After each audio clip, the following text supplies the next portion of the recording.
Hey everyone, I'm Cherrey, and today I'm discussing my component of the group project, Administrative Management. So what is Administrative Management? Administrative Management focuses on managing the entire organization.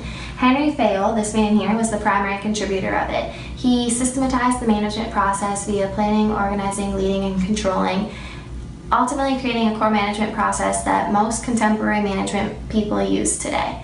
So, Super Sad True Love Story is a dystopian novel. It seems pretty far-fetched. Citizens wear gadgets around their neck, and it ultimately displays their credit rating publicly for everyone to see on polls. So is this an inspiration that could lead to reality? And do we thank or blame administrative management for this? And those are questions I have for you to keep in the back of your head throughout the rest of this video here. So my question is, who would actually do this? Who would view this as an inspiration and try to make it a reality? Communist China is actually trying to make public ratings of private information in the effort to transform society. And they've created incentives for good behavior, such as promotions, housing, titles, pensions, etc. The list goes on. But it works in reverse too. Points can be deducted for bad behavior. Bad behavior can be as minor as a traffic violation, which I'm guilty of, and I'm sure many of y'all are too. The whole goal of this is to reinstill the public's lost confidence in government. By gauging citizens in their true opinions, they want to restore power and respect while also stopping corrupt business practices. The Prime Minister was quoted justifying it, and unlike a democracy, China doesn't have these checks and balances that restrict access to confidential information.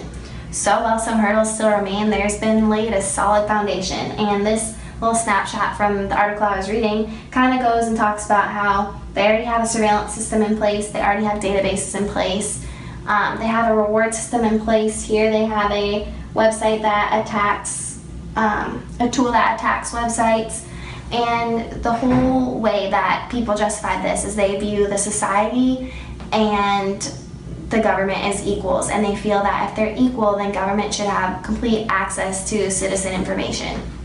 So in 2020, that's the anticipated finish date of this project, we will see just how equal China views its citizens and its government while using the administrative management process to quote-unquote perfect society and make citizens more transparent or entirely transparent. So going back to my question for you, what do you think of this?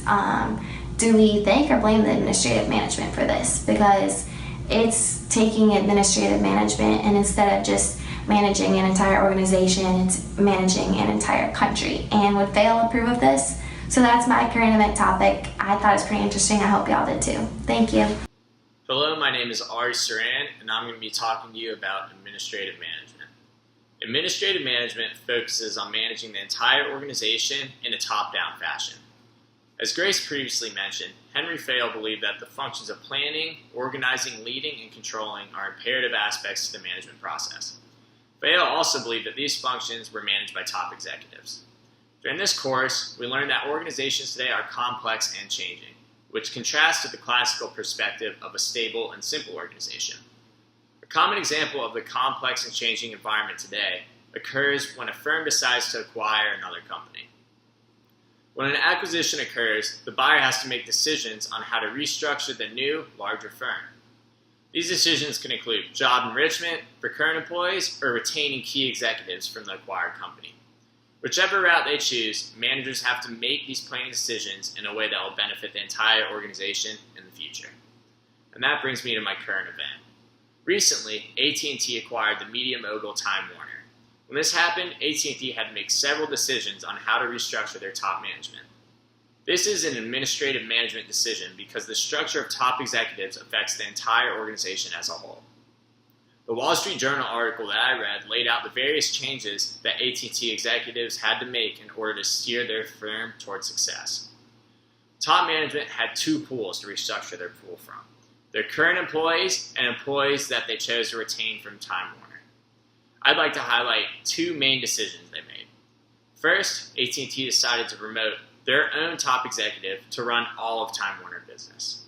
And secondly, they chose to retain Time Warner CEO Jeffrey Bukes. Management felt that retaining Bukes would be a wise decision because of his knowledge and expertise with Time Warner affairs. These restructuring decisions ensure that AT&T maintains its identity with one of their own running the newly acquired Time Warner business with the counsel of the man who understands it best, their former CEO. When a firm acquires another company, top managers have to make difficult decisions regarding how they want to combine and reorganize the company. These administrative management decisions are extremely important and have to be made in a way that will benefit the entire organization for years to come. Thank you so much. Hi, my name is Goodwin, and I'm here to talk about administrative management and how that translates into current events. And so the current event I chose is immigration. And what I found was there's this really cool article talking about how a teacher or the manager of her organization, of the classroom, really encouraged all of her students to talk about where they're originally from or their story of immigration. And not only just talk about it, but be proud about it. And she was able to lead that charge because she herself had immigrated. And so she was able to pass this information to these people and continue on her history and the culture that she's originally from. And by doing that, she led by example. And the students were also able to do that. And so this information was passed through the organization and honestly out into the community where since students were doing this, parents also started talking more about their immigration stories with their students. And it was a really neat article that was happening. And people were accepted and excited and were able to be proud of their immigration in the classroom, not only, but also in that community because of this one teacher and the fact that she was not afraid to talk about immigration. And so that's my part. Hello, my name is Nebiyou Maddox, and my current event is on Amazon's use of scientific management. Scientific management is defined as management concerned with improving the performance of individual workers. Amazon has been a leading e-commerce retailer for many years now, and they have recently given us a look into their state-of-the-art warehouses. They have made promising efforts in using their technology and resources in combination with workers to produce the most efficient and effective system for getting their products to customers. They have introduced robots and automated systems to find and move products around warehouses, making the job of workers much easier and faster as they no longer have to find the products on the shelf. CNN Tech has reported that Amazon has about 3,000 full-time employees in its Baltimore fulfillment center, which is nearly 1 million square feet. This just goes to show how top managers are getting the highest potential and performance out of workers. Amazon has also hired over 100,000 new employees in the past 2 years as they continue building massive distribution warehouses around the country. Despite the dependence on technology, Amazon has still found a way to create jobs and use workers in the most efficient ways possible. In fact, select warehouses only use workers to select items on the shelf, place the items in a bin, pack the boxes with the product, and place the boxes on the correct trucks. This process gives a grand total of 60 seconds of handling by each worker.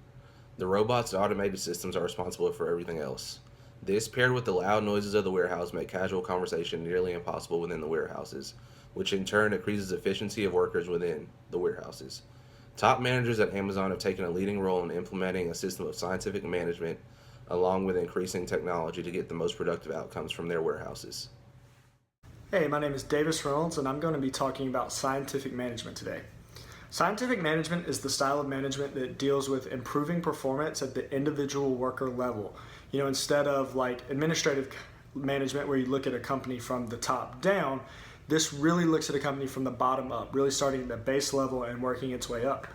It was pioneered by Frederick Taylor in the steel industry in the late 19th and early 20th centuries. But today, when I think about scientific management, I think of companies like Apple and Google and the way they've really been pioneering with their campuses and the way they construct them. Google has things like the Nap Pods and the Google Bikes where it really makes their employees' life a lot easier. And then Apple has the kind of comprehensive campus where they have it all, everything from a hair salon to a dentist office. And this kind of shows that it leads to happier employees. It leads to employees that are more satisfied, which in turn leads to employees that are more productive, which really is what scientific management is all about. My current event that I chose to analyze is kind of along those lines. It's a recent trend that has begun in the workplace with companies like KPMG and Amazon and Ryan, a tax services company.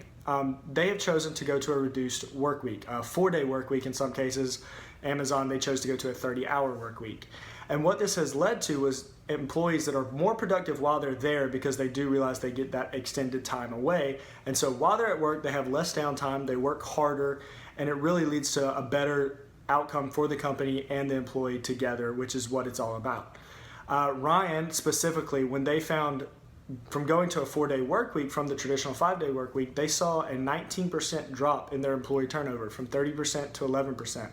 Along with this, they saw an increase in their customer satisfaction because their employees were happier in dealing with them, and a near double in their profits, which really shows that it was really taking hold, and that while their employees were at work, they were working harder and being more productive, which led to more production for the company, which led to more profits, which is the entire goal of scientific management. And I think it was a really cool thing to see, and that's it.